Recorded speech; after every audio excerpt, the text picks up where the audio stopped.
এইসব প্রশ্নের উত্তর দেওয়ার কোনো সময় নেই, আর এগুলো নিয়ে আমি ভাবি না। আমাকে এখন ভারতীয় জনতা পার্টির স্পিকার ক্যান্ডিডেট নমিনেট করেছে আপনার দক্ষিণ পশ্চিম, তিনি কোচবিহার দক্ষিণ থেকে নির্বাচিত বিধায়ক, উত্তরবঙ্গকে প্রতিনিধিত্ব করবেন, তার রাজ্যকে প্রতিনিধিত্ব করবেন এবং একজন উচ্চশিক্ষিত তার নমিনেশন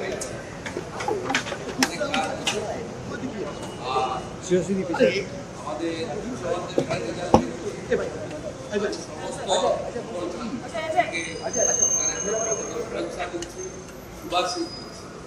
তারা স্বামী বিবেকানন্দের চলে এগিয়ে যাক।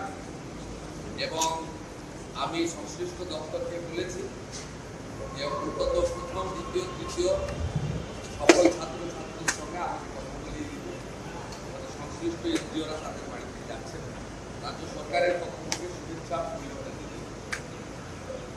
ঠিক আছে, আমার প্রায়োরিটি এখন আমার আগামী দিনের প্রজন্ম যারা, তাদের সফলতাটাকে সেলিব্রেট করা, বেস্ট উইশেস দেওয়া, আর রথীন ঘোষ মহোদয়কে রিকগনিশন করা। অন্য কথাগুলো আমার কানে ঢুকবে, আমি এগুলো নিয়ে ভাবিত নই। আর আমি নবান্নতে যাব, সব বিদ্যালয়ে বন্দে মাতরম সম্মান থেকে দিয়ে বিদ্যালয় শুরু করতে হবে, সেই নোটিশটা জারি করতে হবে।